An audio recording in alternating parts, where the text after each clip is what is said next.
வணக்கம். தமிழ்நாட்டில் தாவேக்காவினுடைய ஆட்சியா இல்லை பாஜகவின் ஆட்சியா? ஒரே குழப்பமா இருக்குல்ல எல்லாருக்குமே. ஏன்னா கிட்டத்தட்ட தாவேக்கா ஆட்சி செய்கிறத பார்த்தா பாஜக பல மாநிலங்களில் செய்கிற டிட்டோ அதே ஸ்கீமை தான் எடுத்துன்னு வந்து என்ன பண்ணுறாங்க, இங்கே ஆட்சிகள் செஞ்சுட்டு இருக்காங்க, அவங்களுடைய நடவடிக்கைகள் இருக்குது அப்படின்றத நம்ம பார்க்குறோம். சில பல விஷயங்கள் பாஜகவுக்கும் தாவேக்காவுக்கும் ஒத்து போகிறது தான் இங்கே நம்ம பார்க்குறோம். எல்லாருமே சொல்கிறாங்க தாவேக்கா வந்து பாஜகவுடைய A team, B team, C team இப்படின்னு சொல்லிட்டு இருக்காங்க. ஆனால் நம்மளை பொறுத்த வரைக்கும் கேட்டால் பாஜகவுடைய பி டீம் எல்லாம் தாவேக்கா கிடையாது. ஸோ டைரக்டா பாஜகவை ஸ்கேனிங் எடுத்த ஒரு கட்சி தான் இங்க டிவிகே அப்படின்னு தான் நான் சொல்லணும். இப்போ நம்ம ஜெராக்ஸ் அப்படின்னு கூட சொல்லலாம். ஏன்னா திமுக தலைவர் மு க ஸ்டாலின் அவர்கள் பாஜகவுடைய ஜெராக்ஸ் தான் தாவேக்கா அப்படின்னு சொன்னார். ஜெராக்ஸ் கூட நம்ம எடுக்கும் பொழுது சில பல விஷயங்கள் வந்து விட்டுடும். ஆனால் ஸ்கேனிங் அப்படி இருக்காது. நீங்க ஸ்கேன் பண்ணும்போது என்ன இருக்குதோ அதே தான் இங்க வரும் அப்படின்றது தான் இங்க இப்போ நீங்க ஸ்கேன் பண்ணும்போது எதை வச்சு ஸ்கேன் பண்றீங்களோ அதுதான் பிரிண்ட் அவுட்ல வரும். ஸோ ஸ்கேனிங்கும் நீங்க வந்து ஒரிஜினல் வச்சு பார்த்தீங்கன்னா எது ஒரிஜினல் எது ஸ்கேனிங் அப்படின்றது நம்மளால கண்டுபிடிக்க முடியாது. இதுவே ஒரிஜினல் ஜெராக்ஸ் வச்சு நம்ம என்ன பண்ணலாம், கண்டுபிடிச்சிடலாம். ஸோ அந்த அளவுக்கு தான் இன்னைக்கு வந்து பாஜகவுக்கும் தாவேக்காவுக்கும் பல விஷயங்கள் ஒத்து போகுது அப்படின்னு நான் சொல்லணும். முதலாவது பார்க்கணும் அப்படின்னு பார்த்தீங்கன்னா, இங்க பாஜக பல மாநிலங்கள்ல அடுத்த கட்சி எம்எல்ஏக்களை பேரம் பேசி தாம் பக்கம் கொண்டு வருவாங்க. அது மாத்திரம் இல்லாம இடி, சிபிஐ போன்ற அமைப்புகளை வந்து என்ன பண்ணுவாங்கன்னா ஏவி எதிர்கட்சிகளை அச்சுறுத்தி பயம் காட்டி என்ன பண்ணுவாங்க, தாம் பக்கம் என்ன பண்ணுவாங்க, வழிக்கு கொண்டு வருவாங்க. ஸோ அதே பாணியை இப்போ விஜய் அவர்கள் இங்க செஞ்சுட்டு இருக்கிறாரு அப்படின்னு சொல்லலாம். அவங்களுக்கு பாஜகவினுக்கு ஒரு வாஷிங் மிஷின் இருந்தது. ஸோ எதிர்கட்சியா இருக்கும்போது இடி மூலியமா, சிபிஐ மூலியமா இவங்க குற்றம் செஞ்சிருக்கிறாங்க, ஊழல் செஞ்சிருக்கிறாங்க அப்படின்னு பல குற்றச்சாட்டுகளை முன்வைப்பாங்க. அதுக்கப்புறம் பாஜக பக்கம் அதுக்கப்புறம் இந்த அதுக்கப்புறம் குற்றம் சாட்டப்பட்டவர்கள் பாஜக பக்கம் வந்துட்டா அந்த இடி வழக்கு என்னாச்சு, சிபிஐ வழக்கு என்னாச்சு அப்படின்னு நம்மளுக்கு தெரியாது. அவங்க வந்து என்ன பண்ணுவாங்க, ஊழல் பண்ணலை அப்படின்ற மாதிரி இருக்கும். ஸோ டிட்டோ அதே தான் இன்னைக்கு தமிழ்நாட்டில் பாஜக பாணி அப்படியே என்ன பண்றாங்க, தாவேக்கா செஞ்சுக்கிட்டு இருக்காங்க. இன்னைக்கு ஊழல் ஊழல் ஊழல் ஊழல் சக்தி அப்படின்னு சொல்லிக்கிட்டு இருந்த அதிமுகவின் முன்னாள் அமைச்சர்கள், எம்எல்ஏக்கள் பல பேரை இப்போ இன்னைக்கு இவங்க என்ன பண்றாங்க, தாம் பக்கம் சொன்னது இவங்க தூய சக்தியா மாறிட்டாங்க அப்படின்னு சொல்றாங்க. அது மாத்திரமா எதிர்கட்சிகளை இடி, சிபிஐ போன்ற அமைப்புகளை வச்சு அச்சுறுத்தின பாஜக மாதிரி தான் இன்னைக்கு தாவேக்கா வந்து என்ன பண்றாங்க, காவல்துறை வச்சு அச்சுறுத்துறாங்க அப்படின்றதை இங்க நம்ம பார்க்க வேண்டியதா இருக்கும். இன்னும் குறிப்பா சொல்ல போனா அனிதா ராதாகிருஷ்ணன் அவர்கள், அனிதா ராதாகிருஷ்ணன் அவர்கள் அவதூறு வழக்குகளா கைது பண்ணலாமா அப்படின்னு இருக்கு. அதுவும் வெள்ளிக்கிழமை கைது பண்றாங்க. வெள்ளிக்கிழமை கைது பண்ணா சனி ஞாயிறு லீவு, கோர்ட் லீவு அப்படின்னும் போது அப்ப திங்கக்கிழமை தான் போகணும். ஸோ இந்த 2 நாள் என்ன பண்ணிடலாம், அவர் சிறைச்சாலையில் அடைச்சிடலாம் அப்படின்னு சொல்லிட்டு தான் என்ன பண்றாங்க, ரொம்ப ஃபாஸ்டாவே என்ன பண்றாங்க, மூவ் பண்றாங்க தாவேக்கா அரசு அப்படின்றத நம்ம பார்க்கணும். ஏன்னா அனிதா ராதாகிருஷ்ணன் அவர்கள் எம்எல்ஏவா இருக்கிறார், ஒரு ஆய்வு பணியில இருக்கிறார். நீதிமன்றத்தில் இவருக்கு வந்து முன்ஜாமீன் மறுக்கப்படுது. இந்த விஷயம் லீக் ஆன அடுத்த செகண்டே இவர் என்ன பண்றாரு, தூத்துக்குடியில கைதாகிறார். ஸோ கைது பண்ணிட்டு உடனே என்ன பண்றாங்க, எடுத்துட்டு போயிட்டு என்னென்ன வேலைகள் செய்யணுமோ அந்த வேலைகள் செய்றாங்க. இதுக்கப்புறம் வந்து பார்த்தீங்கன்னா அட்வொகேட்டை பார்க்க விடல, அவங்க சொந்தக்காரங்களை பார்க்க விடல, குடும்பத்தாரை பார்க்க விடல, அந்த அளவுக்கு ஒரு கிறுக்குப்பிடி போடுறாங்க காவல்துறையினர் அப்படின்றத பார்க்கணும். ஸோ உடனடியாக சிறைச்சாலையில் அடைக்கணும் அப்படின்ற ஒரு மூக்கம் போறாங்க. ஸோ இதை வந்து தனி நீதிபதி கிட்ட போகும்போது நீதிபதியை என்ன சொல்றாரு, இதுக்கெல்லாம் சிறைச்சாலையில் அனுப்ப முடியாது, சொந்த ஜாமீன்ல விடுதலை பண்ணுங்க அப்படின்னு சொல்லிட்டு என்ன பண்றாரு. ஏன்னா அவதூறு வழக்கு தான். ஏன்னா நீங்க சட்ட வல்லுநர்கள் என்ன சொல்றாங்க அப்படின்னு பாத்தீங்கன்னா, அவதூறுக்கெல்லாம் கைது பண்ணுவாங்களா அப்படின்னு ஒரு கேள்வி இருக்குல்ல. ஏன்னா இதுக்கு முன்னாடி விஜய் அவர்கள் பேசாத பேச்சா, இல்ல ஆதவர்ஜுனா அவர்கள் பேசாத பேச்சா, இல்ல தாவேக்காவினர் பேசாத பேச்சுகளா, எவ்வளவு அவதூறு போட்டு இருக்கணும் அப்படின்னு பார்த்தா. ஏன்னா திமுக தலைவர் மு க ஸ்டாலின் அவர்களை தனி மனித தாக்குதல் இப்படிலாம் பண்ணாங்க, பேசினாங்க, குடும்பத்தார் அசிங்கப்படுத்தினாங்க, கேவலப்படுத்தினாங்க. ஸோ அந்த அளவுக்கெல்லாம் வந்து ஆதவர்ஜுனா பேசியிருக்கிறாரு, எல்லாருமே பேசியிருக்காங்க. அப்ப இவங்க வந்து கைது பண்ணாங்களா? கிடையவே கிடையாது. ஸோ இப்போ தாவேக்காவை எதிர்த்து கேள்வி கேட்டா, அவங்களுடைய ஆட்சியை வந்து நம்ம வந்து மக்கள்கிட்ட எடுத்து சொன்னா, அவங்க ஆட்சியில் இவ்வளவு அவலங்கள் நடக்குது, அமைச்சர்கள் இவ்வளவு குற்றச்சாட்டுகள் இருக்கு, எல்லாத்தையும் நம்ம எடுத்து சொன்னோம்னா உடனே என்ன பண்றாங்க, கைது பண்ணிடுறாங்க. கைது பண்ணிட்டு என்ன பண்றாங்க, அச்சுறுத்துறாங்க. இது மட்டும் இது பேசக்கூடாது, அது பண்ணக்கூடாது. ஸோ இது மாதிரி விஷயங்கள் நடந்திருக்கு. அனிதா ராதாகிருஷ்ணன் அவர்கள் வெளியே வரும்போது என்ன சொல்றாரு, என்ன வந்து எம்எல்ஏ பதவி ராஜினாமா பண்ண சொன்னாங்க, எவ்வளவு பணம் வேணாலும் கொடுக்குறோம், தாவேக்கா வந்து என்ன சொல்றாங்க, இப்படி பேரம் பேசப்பட்டது என்கிட்ட ஓப்பன் ஸ்டேட்மெண்ட் கொடுக்கிறாரு. காவல்துறையினர் மூலியமா, ஆபீசர் மூலியமா என்கிட்ட பேரம் பேசுனாங்க, காவல்துறை வச்சுக்கிட்டே பேசுறாரு. சோ எந்த அளவுக்கு இவருக்கு நெருக்கடி கொடுத்திருப்பாங்க அப்படின்னு. இது பொய் உண்மை. அதாவது பல பேர் சொல்லுவாங்க கட்டுக்கதை விடுறாருங்க அப்படி இப்படின்னு சொல்லுவாங்க. கட்டுக்கதை விடுறாருன்னா காவல் நிலையத்திலிருந்து வெளியே வரும்போது காவல்துறையை வச்சு எப்படி கட்டுக்கதை விட முடியும் அப்படின்னு கேள்வி இருக்குல்ல. சோ தொடர்ச்சியா தாவேகா அரசு இங்க திமுகவை அச்சுறுத்திட்டு வருது. அதுவும் பிரதான எதிர்க்கட்சியான திமுகவை அச்சுறுத்துறது மூலியமா இனி திமுக எதிர்த்து கேள்வி கேட்க கூடாது. திமுக வந்து நம்ம என்ன பண்ணணும், நம்ம பண்றதை அக்செப்ட் பண்ணிட்டு போனோம், அவங்க எதிர்த்து கேள்வி கேட்க கூடாது அப்படின்றத ஒரு மிரட்டுற ஒரு துனியா அப்படின்ற மாதிரி இருக்குது. ஆனா இந்த அச்சுறுத்தலுக்கெல்லாம் திமுக ஒருபோதும் சலிச்சு போகாது, எந்த அளவுக்கு அஞ்சு போகாது அப்படின்றது இங்க தொடர் கதையாவே இருந்துட்டு இருக்கு. ஏன்னா எத்தனை கட்சிகளை பார்த்தாச்சு, எப்பேற்பட்ட ஆளுகளா பார்த்தாச்சு அப்படின்ற மாதிரி தான் திமுகவினர் என்ன பண்றாங்க, கொக்கரிச்சிட்டு போறாங்க. சோ ஏன்னா இப்போ இவங்களுக்கு வந்து என்னன்னா 6 மாசத்துக்குள்ள நாங்க அமைதியா இருப்போம், எதுவுமே கேட்க மாட்டோம் அப்படின்னு. சோ நாட்கள் நெருங்குது. ஒருவேளை 6 மாசம் வந்துருச்சுன்னா நம்மளை எதிர்த்து கேள்வி கேட்பாங்களோ, அதுக்கப்புறம் இருக்குப்பா திமுக ஆட்டம் அப்படின்னு சொல்லிட்டு தான் இவங்களுக்கு ஒரு பயம் வந்துருச்சு. அதனால கேள்வி கேட்கறவங்க எல்லாம் இது மாதிரி வந்து கைது பண்றாங்களா அப்படின்னு ஒரு கேள்வி இருக்குல்ல.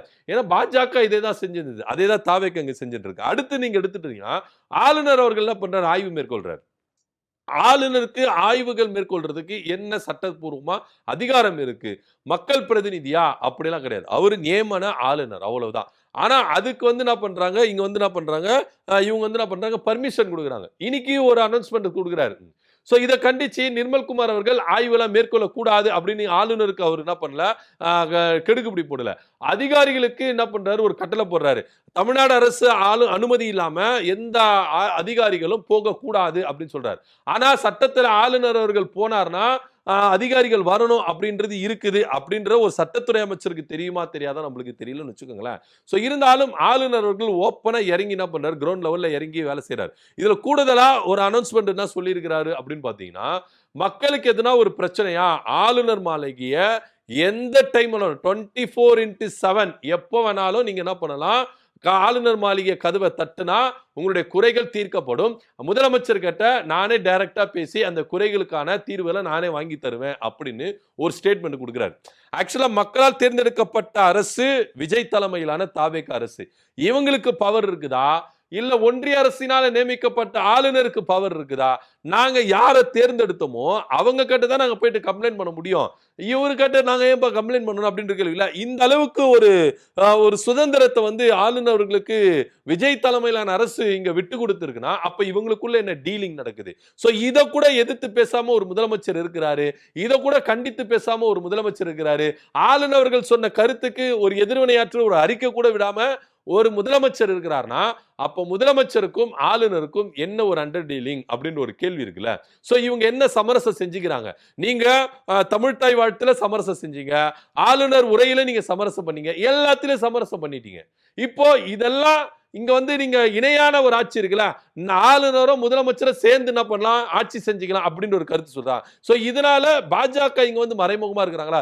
இப்ப எங்கப்பா விடுதலை சிறுத்தைகளை காணோம், மதிமுக எங்க காணோம், காங்கிரஸ் எங்க காணோம், இடதுசாரிகள் எங்க காணோம் அப்படின்ற ஒரு கேள்வி வருதுல. சோ இது எல்லாத்துக்குமே பின்னாடி இருக்கிறது என்னன்னா பாஜக ஸ்கேனராவே இங்க வந்து பாத்தீங்கன்னா தாவேகா இருக்குது அப்படின்றத நம்ம இங்க பார்க்க வேண்டிய ஒரு விஷயமா இருக்கு. இன்னும் சொல்ல போனா அனிதா ராதாகிருஷ்ணன் அவர்கள் கைது பண்றாங்க.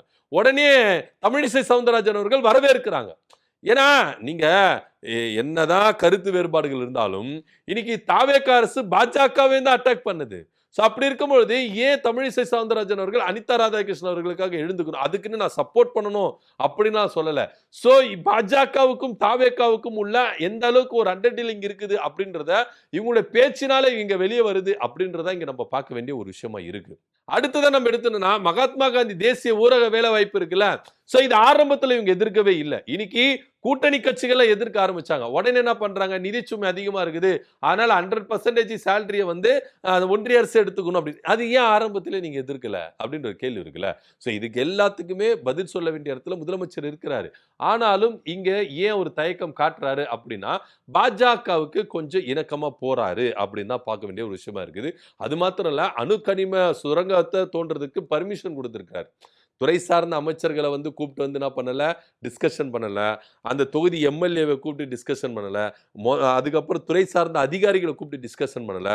குறிப்பா அங்க வசிக்கிற மக்களை கூப்பிட்டு ஆலோசனை கேட்டாரா, கருத்து கேட்டாரா அப்படின்னா கிடையவே கிடையாது. யாரோட அனுமதி இல்லாம, யாருடைய ஆலோசனை இல்லாம முதலமைச்சரே தானா முன் வந்து கரெக்டா அது முடிகிற டைம்ல என்ன பண்றாரு, ரினியூவல் பண்றாரு. சோ இது யாரு சொல்லி பண்றாரு? யாரு இவருக்கு அறிவுறுத்தினாரு? யாருகிட்ட இவர் ஆலோசனை மேற்கொண்டாரு? அப்படின்ற கேள்வி இருக்குல்ல. ஏங்க அங்க வசிக்கிற மக்கள் பாதிக்கப்படுறாங்க. அந்த மக்கள் கிட்ட நீங்க கருத்து கேட்டீங்களா? அவங்கள கூப்பிட்டு ஆலோசிச்சு இது மாரி ஒரு விஷயம் பண்ண போறீங்களா? இல்ல கனிம வளத்துறை அமைச்சர கூப்பிட்டு எதனா டிஸ்கஷன் பண்ணீங்களா? எதுவுமே இல்லையே. ஏன் இத்தனைக்கும் ஏன் அந்த தொகுதி கிள்ளியூர் தொகுதி அமைச்சர் ரமேஷ் அவர்கள் இவ்வளவு ஏன் அந்த தொகுதி கிள்ளியூர் இவ்வளவு ஏன் அந்த கனிம சுரங்கப்பாதை தோன்றாங்களே கிள்ளியூர் தொகுதி எம்எல்ஏ அமைச்சர் ராஜேஷ் அவர்கள் அவரை கூப்பிட்டு என்ன பேசுனாங்களா? இல்லவே இல்லையா. அவருக்கே தெரியாது. ஆனா திடீர்னு என்ன பண்றாங்க? பர்மிஷன் கொடுக்குறாங்க. சோ பல விஷயங்கள் நம்மளுக்கு சந்தேகத்தை ஏற்படுத்துற மாதிரி தான் இருக்கு. தொடர்ச்சியா பாஜகவுக்கு இங்க மறைமுகமா சிவப்பு கம்பளத்தை விரித்து தாவேகா அரசு இங்க வரவேற்குது அப்படின்னு தான் பார்க்கணும். குறிப்பா ஒன்னே ஒன்னு சொல்லிக்கிறேன் லாஸ்டா. இங்க அதிமுகவுல இவ்வளவு கலவரங்கள் நடக்குது, இவ்வளவு பிரச்சனைகள் நடக்குது. ஆனா பாஜக ஒரு விதத்திலும் இங்க எதிர்த்து கேள்வி கேட்கவில்லை. இவ்வளவு ஏங்க பாஜக மாநில தலைவரா இருக்கிற நயினார் நாகேந்திரன் அவர்களும் சரி, மாநில பாஜகவும் சரி, இத கண்டித்து விஜய்யோ, தாவேகா அரசையோ எதனா கேள்வி கேட்டாங்களா? கிடையவே கிடையாது. இன்னைக்கு கண் துடைப்புக்காக போய் என்ன பண்றாரு? பாஜக மாநில தலைவர் குதிரை பேரம் நடந்திருக்குது அப்படின்னு சொல்லிட்டு என்ன பண்றாரு? 19 என்ன பண்றாரு? ஒரு கம்ப்ளைண்ட் குடுக்குறாரு. அதுவும் அமைச்சர் விஸ்வநாதன் அவர்கள் மேல கேஸ் குடுக்குறாரு. ஏன்னா விஸ்வநாதன் அவர்கள் காங்கிரஸ் எம்எல்ஏ அமைச்சர். அவர் மேல என்ன பண்றாரு? கம்ப்ளைண்ட் குடுக்குறாரு. ஏன் கிரிக்கெட் மைதானத்துல போதைப் பொருள் யூஸ் பண்ணி ஒரு பெரிய இஷ்யூ ஆயிருச்சே. ஏன் அந்த அமைச்சர் மேல இவரு நயினார் நாகேந்திரன் இங்க கம்ப்ளைண்ட் குடுக்கல? அப்படின்ற கேள்வி இருக்குல்ல. சோ இது எல்லாமே நல்லா யோசித்து பார்க்கணும். கரூர் விவகாரத்துல சிபிஐல விசாரணை இருக்கு. ஆதவர்ஜுன் அப்படி பேசுறாரு. ஏன் ஆதவர்ஜுன் மேல ஒரு கம்ப்ளைண்ட் குடுக்கல? அப்படின்ற கேள்வி இருக்குல்ல. சோ ஒட்டுமொத்தமா இங்க பாஜக நாங்க எதிர்க்கிற மாதிரி எதிர்ப்போம். ஆனா உங்கள எதிர்க்க மாட்டோம். உங்க கூட்டணியில இருக்கிற காங்கிரஸ தான் நாங்க எதிர்ப்போம். அப்படின்ற மாதிரி தான் இங்க விஷயங்கள் வந்துட்டு இருக்கு. சோ பாஜகவுக்கு மறைமுகமா என்ன பண்றாங்க? கூட்டணி வச்சிருக்காங்க அப்படின்றது ஓப்பனாவே இங்க நம்மளுக்கு தெரியுது. பாஜகவுடைய பாணிய டிட்டோ அச்சு அசல் அப்படியே தாவேக்கா இங்க செயல்படுத்திட்டு இருக்காங்க அப்படின்றதும் இங்க ரொம்ப வெட்டலிச்சமா தெரியுது. சோ இதனால தான் பாஜகவுடைய ஸ்கேன் எடுத்த பிரிண்ட் டிவிகே அப்படின்றது ரொம்ப வெட்டலிச்சமா தெரியுது. இத பத்தின கருத்து நம்ம கமெண்ட் பண்ணுங்க. நன்றி வணக்கம்.